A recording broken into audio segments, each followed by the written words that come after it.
She was only 14 when she says two teenaged boys turned into monsters. I was unconscious and they raped me. Assaulted and abused. He was on top of me and he was like hitting me.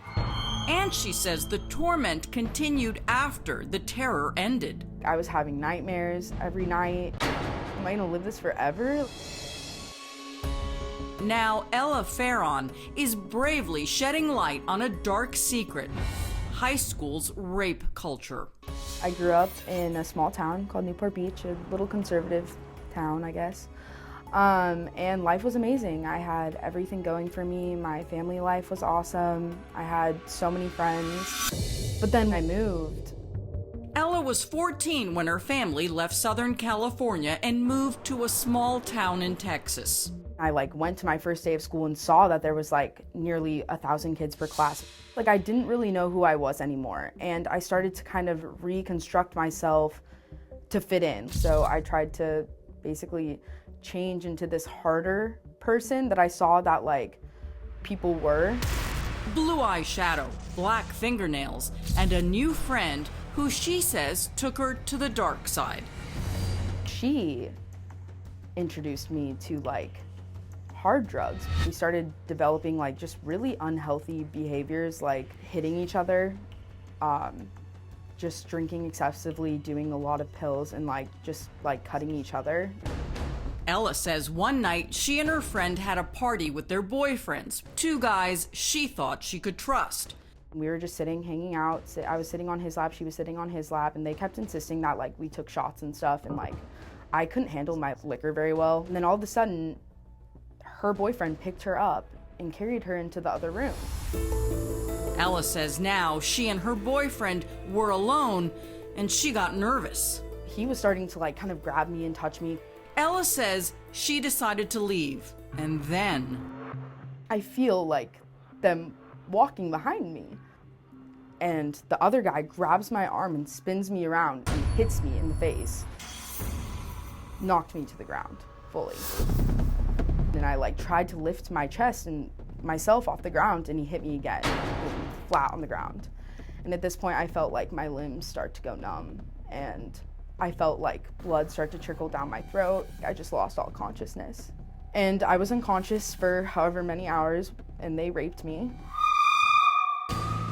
Ella says when she woke up and realized what happened, she felt vulnerable. I pulled myself up on the counter, and I saw myself in the mirror. And this image has haunted me forever. And in that moment, I knew that I was so alone. I had no one, and I didn't know who to call. Ella says her friend told her to keep her mouth shut about the incident. I was okay, I won't. And then I knew I was really, really alone, because the only person that somewhat knew what had happened never wanted to talk about it again. But Ella says her alleged perpetrators told the other guys at school, and now everyone seemed to know. All these guys knew about it and would come up to me in the hallways and literally pull me up around a corner, and they would literally touch me in the hallways of school. I would hide in the bathroom for hours. I couldn't even go to class some days. Ella tried to fight back with strongly worded texts like, "Don't come up to me at school, and tell your friends they touch me one more time, they're gonna get it." There was still this Ella who was so hurt and so scared and so alone. Ella's parents took her out of school and moved back to California for her own safety. She decided not to press charges against the boys. I was I'm not gonna go through 3 years in court or whatever, however long it takes. That's my decision.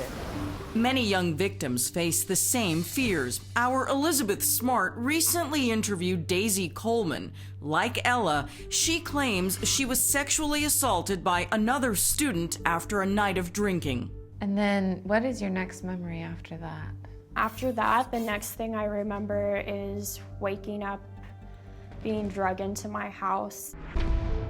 A special prosecutor said there was insufficient evidence to charge Daisy's perpetrator with felony sexual assault.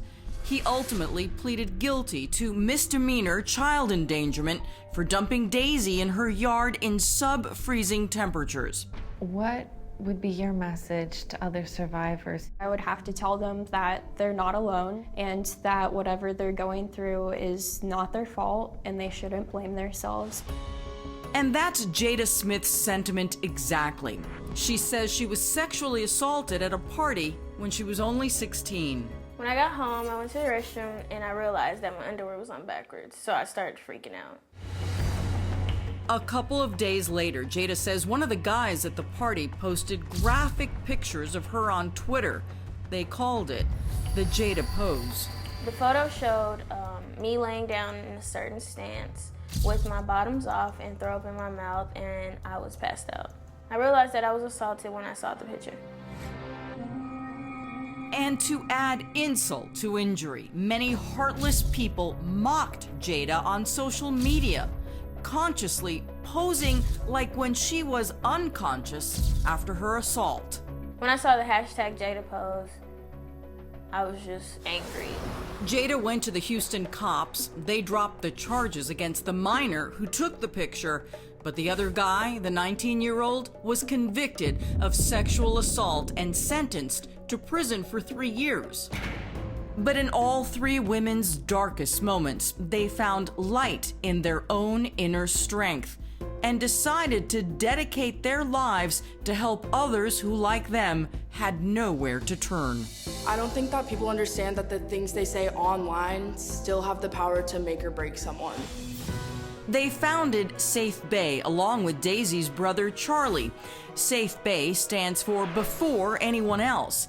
It's a support group teaching students that violence and sexual assault are not acceptable. My hope for the future of SafeBae is that we can get in front of as many kids as we can and use our youth almost as far as we can, because, you know, kids don't want to listen to like 40-year-old men and women. They're teachers.